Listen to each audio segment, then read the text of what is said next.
Picture this. Last Christmas, you woke up to chaos. Kids screaming downstairs. Wife already up making coffee. Wrapping paper everywhere. The house alive. Warm. Full. This Christmas, you wake up to silence. Not peaceful silence. The kind of silence that screams. Empty house, cold rooms. No footsteps above you. No small voices asking if Santa came. No coffee brewing. No one next to you in bed. Just you. And the weight of everything that's gone. You sit on the edge of the bed. Same bed. Different life. The room looks the same. The house looks the same. But everything that made it feel like home is gone. And Christmas morning, the morning that used to be everything, is now just another day that reminds you of what you lost. You check your phone. Nothing. The kids are at her house. With him. Opening presents you didn't buy. In a living room you've never seen. Creating memories you're not part of. And you're sitting here in the house you paid for. That's supposed to be yours. Feeling like a ghost haunting your own life. This is Christmas for divorced men. Not just lonely. Destroyed. Not just sad. Devastated. Not just missing something. Mourning everything. The family you built. The future you planned. The man you used to be. All gone. And Christmas puts it all on display. Shows you exactly what died. Forces you to feel every single loss at once. And no one sees it. She's posting photos. Happy family.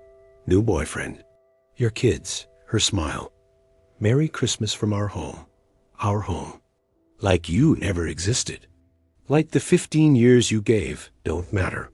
Like the father sitting alone on Christmas morning isn't even worth acknowledging. This is why Christmas destroys men after divorce. And why no one sees their pain. Because divorced men are supposed to move on. Be fine. Get over it. But how do you get over losing everything that mattered? How do you move on when Christmas morning used to be your favorite day, and now it's the day you feel most dead? What if I told you that divorced men experience a specific type of Christmas devastation that is invisible to everyone around them? That the pain isn't just about being alone, but about being erased? That you're not mourning one thing, you're mourning 5 simultaneous deaths, and Christmas forces you to face all 5 at once? Millions of divorced men are sitting in empty houses right now. Same houses they raised families in. Same rooms their kids used to run through. Same kitchens where Christmas morning breakfast used to happen. But now it's just them. And silence. And ghosts. And the unbearable weight of knowing life is happening somewhere else. Without them. Like they never mattered.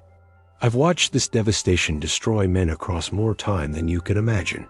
Different eras. Different cultures. Same pain. Same Christmas morning silence.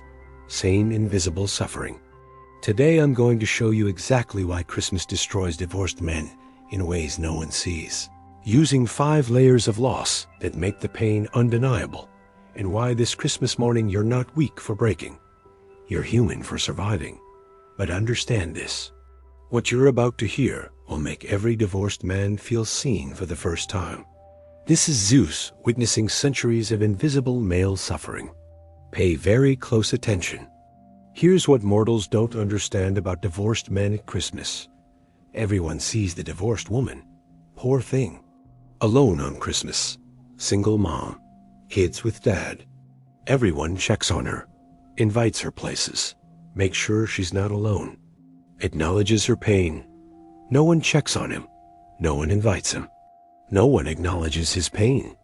Because men are supposed to be fine. Strong. Over it. And divorced men specifically? They're assumed to be guilty. He probably deserved it. He probably did something. He's probably fine anyway. Men don't care about Christmas like women do. But here's what I've observed across centuries of human family structures. Divorced men don't care less about Christmas. They care more. Because they lost more. She lost a husband. Painful. He lost a wife. His kids' daily presence. His role as father in his own home. His identity as family man. and the future he built his entire life around. She experiences loss. He experiences annihilation, and Christmas makes it visible. Because Christmas is about family, and his family exists just without him in it. The kids are real. The traditions continue. The Christmas morning happens, just not with him. He's been removed from the story, edited out. And every Christmas song, every decoration, every Merry Christmas from someone who doesn't know is a reminder that the life he built is still happening. He's just not in it anymore. This isn't about missing one person. It's about being erased from the narrative you authored. And that erasure is so painful, most divorced men can't even articulate it, so they stay silent, tough it out, pretend they're fine, while dying inside. Of course, mortals assume divorced men are fine, as if losing your children on Christmas morning is something you just get over. As if watching another man open presents with your kids is casual pain. Thousands of years watching fathers destroyed by separation from their children. And society still asks, why aren't you over it yet? Let me show you the 5 deaths divorced men die every Christmas. Each one separate, each one unbearable. And Christmas forces you to experience all 5 simultaneously. You walk through your house Christmas morning. The house you bought. The house you worked overtime to afford. The mortgage you're still paying. Your house, legally, financially. On paper, it's yours. But it doesn't feel like yours anymore. It feels like a museum, a place where life used to happen. You walk past the living room where the Christmas tree used to be. Empty corner now. You didn't bother with a tree this year. What's the point? You're the only one here. Kitchen. You remember Christmas mornings? Pancakes, bacon, coffee. Kids running in still in pajamas. Wife laughing. Chaos and warmth and noise. Now, silent, cold. You make coffee just for you. Sit at the table. The table that used to fit 6. Now it's just you. 1 cup, 1 plate. The other chair's empty. Not put away, just empty. Like ghosts sitting there reminding you who's missing. You walk upstairs, past their bedrooms. You haven't been in their rooms since the last time they visited. Can't handle it. The rooms are exactly like they left them. Beds made, toys where they left them, posters on walls. But no one sleeps there. No one plays there. The rooms are alive and dead at the same time, existing but empty. I watched a man tell me he keeps his daughter's room exactly the same. She's 11. Hasn't lived with him in 3 years. He vacuums it weekly, makes the bed, keeps it ready, just in case. Just in case she comes back. Just in case the custody changes. Just in case she wants to stay. He's maintaining a room for a child who isn't coming back, and he knows it. But stopping would mean accepting it, so he keeps the room ready, like a shrine to what died. This is the first death, the death of the house. Not the physical structure, the life inside it. The house is the same, but the home is dead, and you live in this corpse, this shell, this reminder of what used to be. Every room a ghost, every corner a memory, every silence where sound used to be. You pay the mortgage, maintain the property, own the structure, but you lost the home the day they left. And Christmas morning in a house that used to be full and is now empty is like living in your own tomb. You're the only thing alive in a place that died. And no one understands why you can't just move somewhere smaller, because this house is where they grew up. Moving feels like erasing them completely. So you stay, haunting your own life. Christmas morning, you sit in the living room. No tree, no lights, no decorations. Because decorating for yourself feels pathetic. The house is dark, cold, silent, and you're sitting in the middle of it thinking, this is what I worked for? This silence? This emptiness? I built this for a family, and now I'm alone in a house built for 6. The American dream became a tomb. Your kids exist, They're alive, healthy, real, but they're not with you. Christmas morning, they're waking up somewhere else, in a house you've never been inside, with a man you've never met, or maybe you have met him. Maybe he was the reason. Maybe he's the one who destroyed your family. And now he's the one there, Christmas morning, while you're here, alone. You imagine it. Can't help it. They wake up, run downstairs. There's a tree, presents. Mom's there, and he's there, playing dad, in your role, with your kids, creating memories that don't include you, traditions that don't involve you. A Christmas morning that happens without the man who used to make Christmas morning happen. You check your phone, maybe they'll text. Merry Christmas, Dad. Maybe they'll call. Maybe they'll remember you exist. Hours pass. Nothing. They're busy. Opening presents. Playing with new toys. Eating breakfast. Leaving Christmas. Not thinking about you. Not missing you. Not wondering where you are. And you're sitting here, waiting for a text that might not come. Hoping for a call you might not get. Wondering if they even remember this is your first Christmas alone. Wondering if she told them you're thinking about them. Wondering if she said anything about you at all. Then the text comes. 2 p.m. Merry Christmas, Dad. That's it. No, I miss you. No, wish you were here. Just the obligation text. The mom made me text Dad text. And you stare at it. Want to respond. Want to say something meaningful. But what do you say? Merry Christmas. I'm sitting alone in the house where you used to live, crying because I can't be there with you? You type, Merry Christmas. Love you, send it. They don't respond. I watched a father sit in his car in the driveway of his ex-wife's new house Christmas morning. Couldn't go in. Wasn't allowed. Custody schedule said he got the kids Christmas afternoon. He showed up early, sat in the car, watching the house, watching the windows, trying to see movement, trying to see his kids, just to see them, for a moment, before his scheduled time. Neighbor saw him, called the police. There's a man sitting in a car watching the house. Police showed up, asked him to leave. He tried to explain. Those are my kids. I'm their father. I'm just waiting to pick them up. Police sympathetic, but firm. Sir, you need to wait somewhere else. You can't sit here. So he drove to a parking lot, sat there, waited until the time came, then drove back, knocked on the door. Ex-wife answered, smiled cold. They're not ready yet. Closed the door. He waited outside. 20 minutes. Door opens. Kids come out. Don't run to him. Walk slowly. Quiet. Hi, Dad.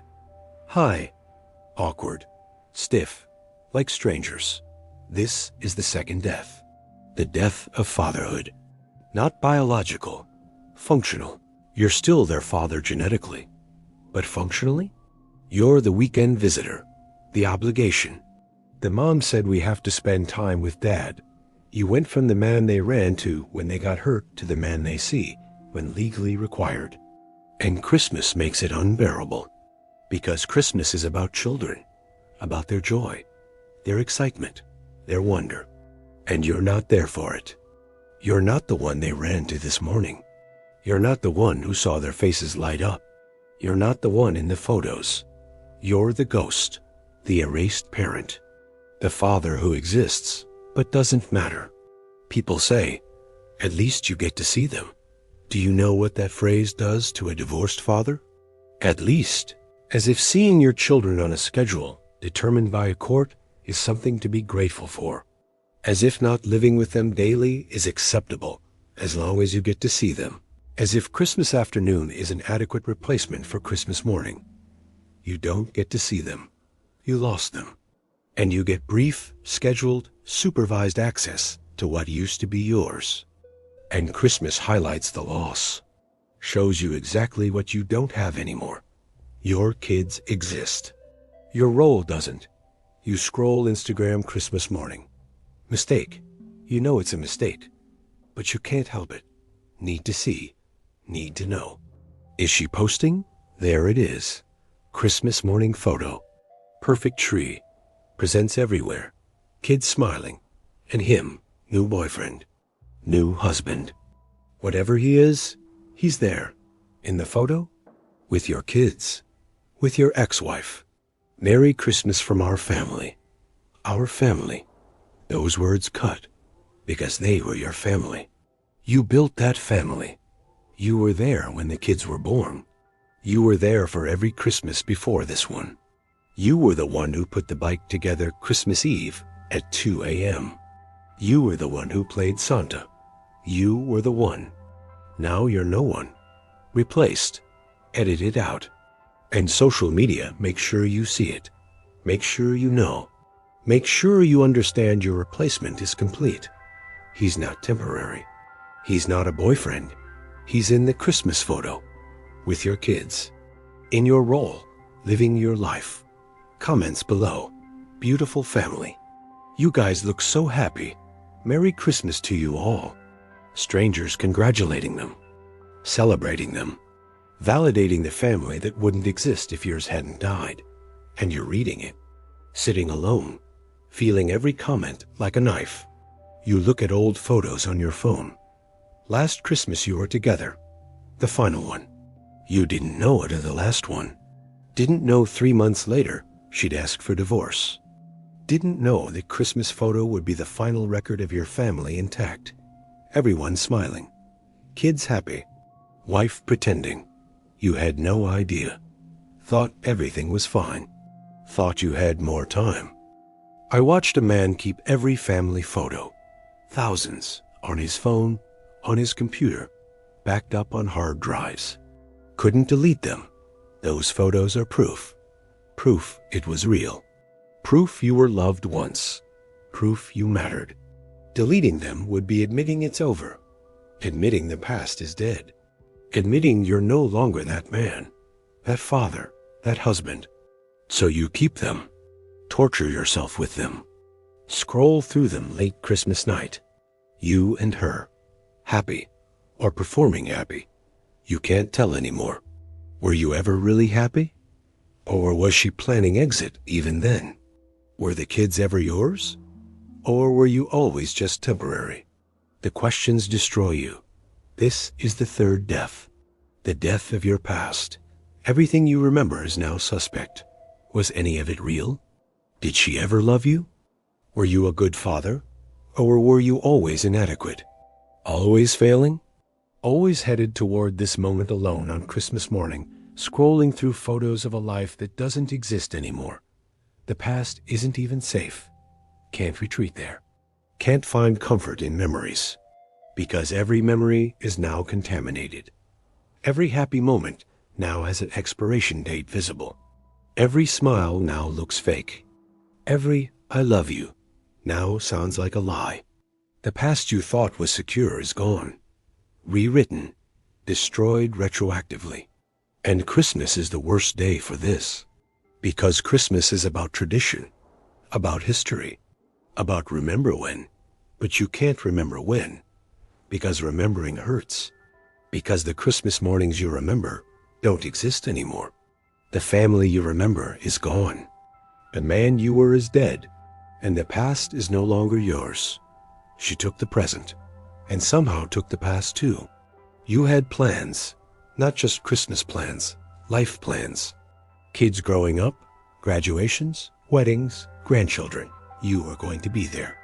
All of it. That's what you worked for. That's what the overtime was for. That's what the stress was for. Building a future. For them. For the family. That future is dead. Your daughter is 8. You imagine her graduation.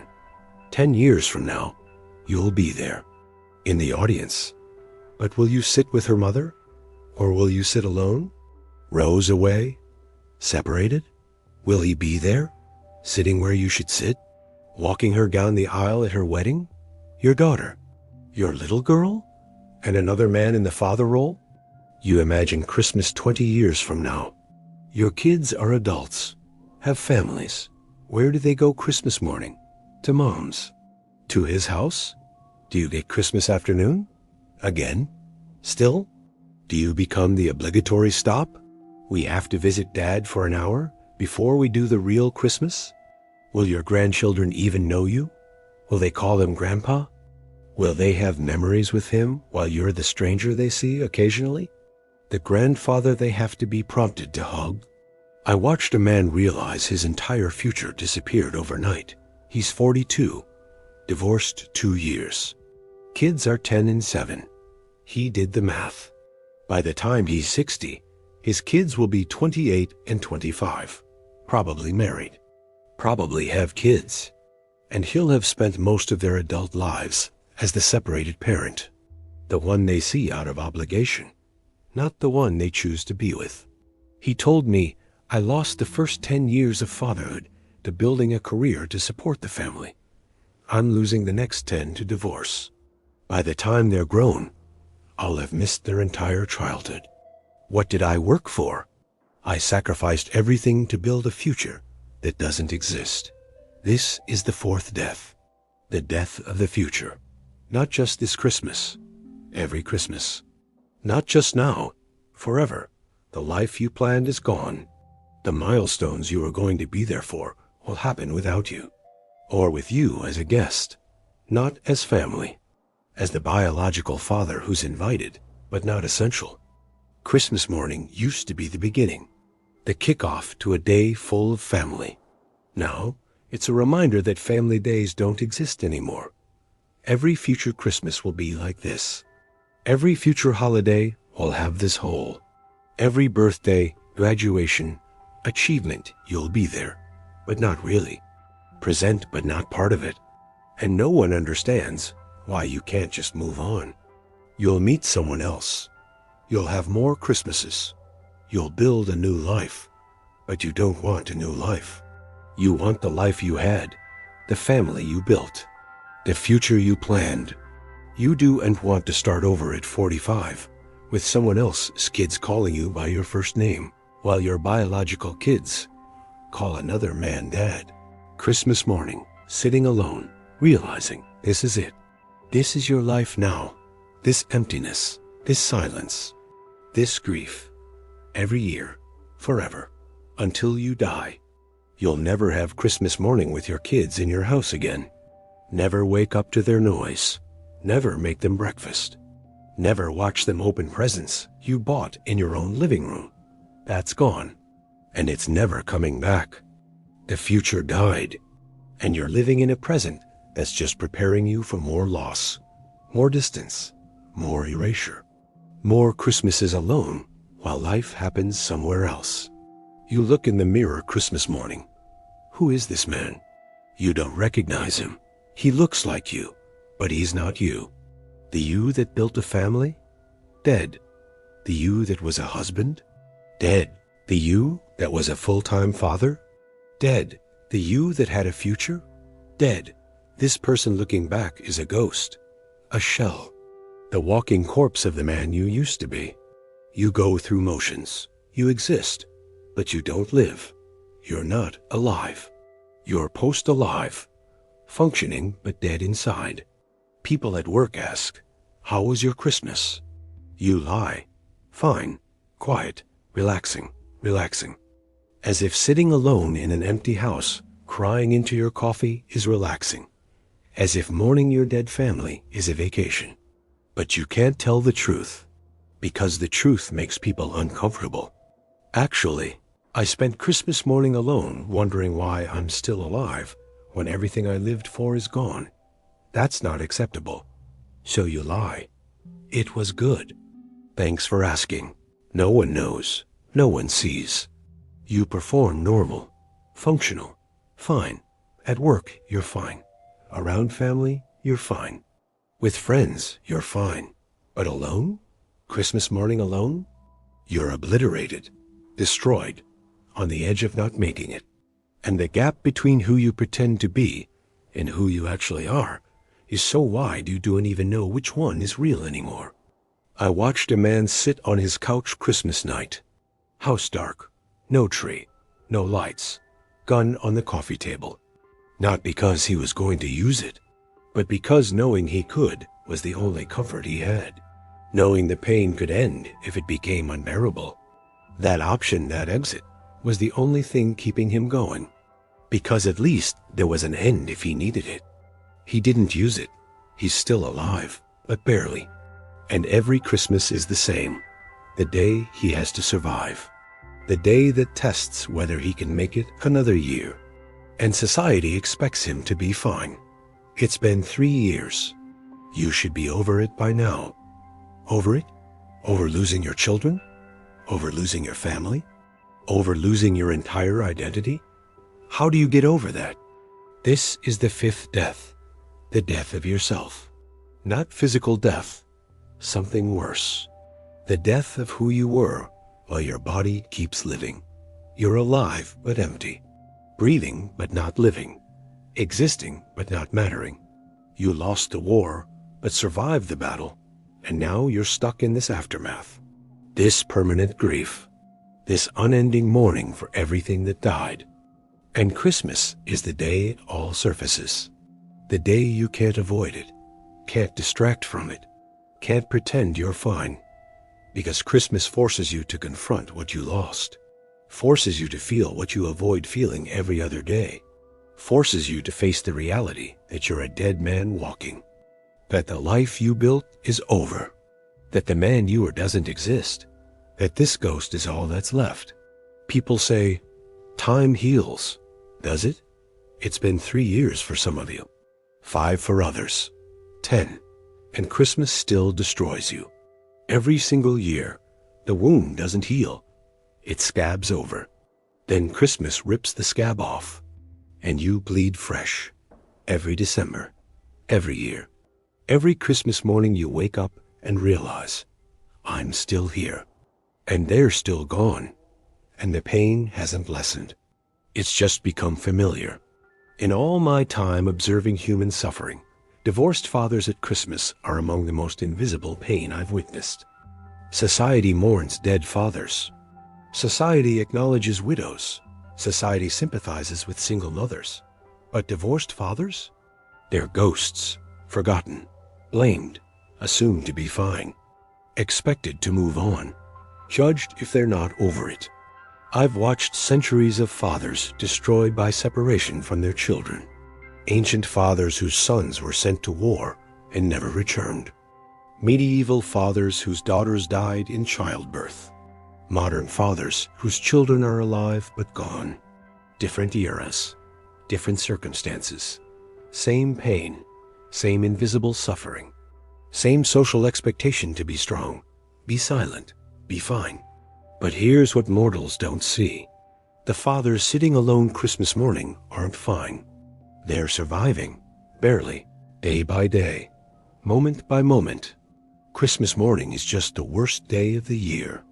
The day that concentrates all 5 deaths into one unbearable awareness that the life they built is gone. And they're still here, haunting it. So let me make this crystal clear. Christmas destroys men after divorce, not because they're weak, but because they lost everything and society refuses to acknowledge it. She lost a husband. Painful. He lost his children, his home, his identity, his past, and his future. 5 simultaneous deaths. And Christmas forces him to face all 5 at once, while everyone else celebrates. And no one sees his pain. Because divorced men are supposed to be fine. Supposed to move on. Supposed to be over it. But how do you get over losing your children? How do you move on from being erased from the family you built? How do you heal when every Christmas is a reminder that everything you lived for is gone? You don't. You survive. You endure. You make it to December 26th, and you do it again next year, and the year after. Because that's what men do. They carry unbearable weight in silence. They suffer invisibly. They die internally while functioning externally, and no one notices. No one asks. No one sees. But you're sitting here right now, reading this, feeling seen for the first time all December. Because someone finally said it, finally acknowledged what you're experiencing alone. Finally validated that this weight you carry isn't normal, isn't fair, isn't something you just get over. You're right to feel what you feel. The emptiness is real. The grief is real. The pain of being erased is real. You're not weak for struggling Christmas morning. You're human for surviving loss that would destroy anyone. Here's what no one tells you. It doesn't get easier. Christmas 3 years from now will still hurt. Christmas 10 years from now will still remind you. The wound doesn't heal. You just learn to carry it. Learn to survive December. Learn to make it through Christmas morning without breaking completely. That's not weakness. That's strength. The kind of strength no one acknowledges. The kind of strength that keeps you alive when life feels unbearable. You lost your children. Not to death. To life continuing without you. They're alive. Growing. Living. Creating memories. Just not with you. And that's a unique torture. Knowing they exist, but aren't yours anymore. Knowing they're experiencing Christmas, but you're not part of it. Knowing life goes on, but your role in it is gone. And society expects you to be fine with it. You'll see them tomorrow. At least you have visitation. At least they're healthy. As if consolation prizes make up for losing your family. As if scheduled access to your children is adequate. As if being erased from your kids' daily lives is acceptable as long as you get weekends. But you're not fine. And pretending you're fine is killing you. The performance of being okay. The lie that you're over it. The mask you wear at work, with friends, around family. That mask weighs more than the grief. Because at least grief is honest. The mask is suffocation. So what do? First, understand that you're not alone. Millions of divorced men are sitting in empty houses right now. Same pain, same silence, same Christmas morning devastation. They're surviving just like you. Barely, but surviving. You're not uniquely weak.